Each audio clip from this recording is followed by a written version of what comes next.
Jonathan Safran Foer.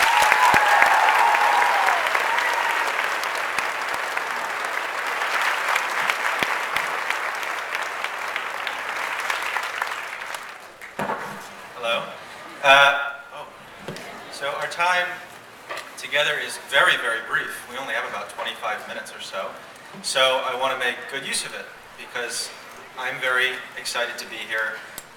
I did grow up in Washington, D.C. I was born here. I left only for my adult life and then only for reasons that are hard to describe.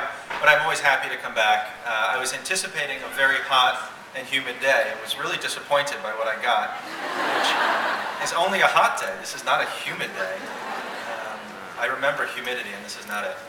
So I wrote 2 novels, and then I wrote this very, very different book. And I think that when people approach it, and I've seen this happen in bookstores before, I've seen someone pull it off the shelf, look at the title, and put it back on the shelf, or take it from the shelf and read the description and put it back on the shelf.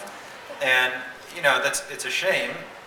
Not only because I would like for people to read my book, but because it speaks to a discomfort we have with this subject and ideas that we bring to any conversation about it, which basically boil down to that this is a divisive issue, or that it's an issue that will inevitably lead to an argument, or to some people feeling one thing strongly and some people feeling something quite different strongly, and those differences not being reconcilable.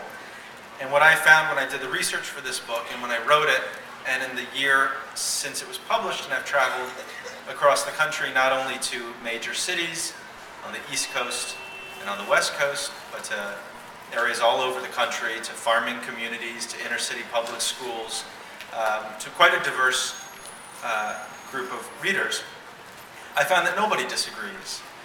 If I were to pose the question, is it right or wrong to eat animals, I think most people in this room, if this room reflected America, about 96% of the room would say, yes, it's perfectly right. But that's actually not the important question to ask. The important question, which I focus this book on, is it right or wrong to raise animals in the ways that we're raising them, to have a farm system like the one that we do, where animals are treated as a rule in ways that would be illegal if they were cats or dogs. Is it right or wrong to have a farm system that's the #1 cause of global warming? And not just by a little, but by a lot. It's responsible for more greenhouse gas emissions than everything else in the world put together. Is it right or wrong to have a farm system that, according to the United Nations, not according to PETA or the Humane Society, but according to the United Nations, is one of the top 2 or 3 causes of every significant environmental problem on the planet, locally and globally? Is it right or wrong to have a farm system that is making us less able to use antibiotics when we fall ill or when our children fall ill?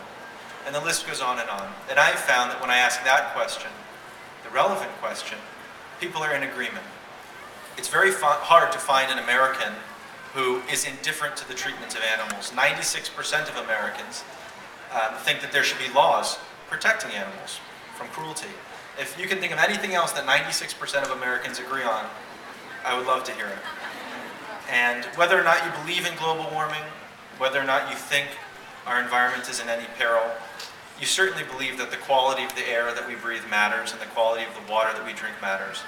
And so we're in this odd position where we have a subject which is clearly and definitively our most important relationship to the environment and our most important relationship to the animal world.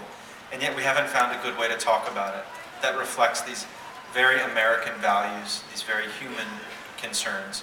And so I tried with this book not to simply present an argument, not to present journalism, not to present philosophy, but to present a story that would hopefully engage people who care, which is to say everybody, in a way that allows them to care, that doesn't make them fear hypocrisy or fear a wagging finger, but instead says, hey, there's this enormous territory in front of us, an enormous number of choices, and we can make choices that better reflect our values. The choice is not between vegetarianism and being a carnivore. The choice might be between eating meat 21 meals a week and eating it 20 meals a week.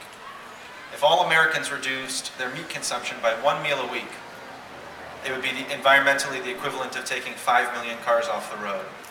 It's a very powerful statistic. And when someone says to me, you know, I'm compelled by this story that you're telling, but I can't myself become a vegetarian, I just love meat too much, or it's too important to my family or my culture or my religion, I understand and respect that person perfectly well. It took me 20 years to become a vegetarian. But when someone says I can't remove one serving of meat a week, that starts to sound pathological, just weird. So I think that's the place to start, and that's the place that my book starts. The idea that we need to eat less of this stuff because it's killing our planet.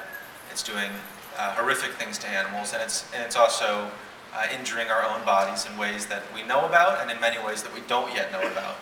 We've really made science experiments out of ourselves and our kids. And one only need read the New York Times or Washington Post or USA Today or whatever you read to find more and more reasons to be concerned about this subject. So what I thought I would do is read the first little tiny bit of the book, couple of pages, and then to give you a sense of what I mean when I say that it's a story, and then we'll open this up the remaining time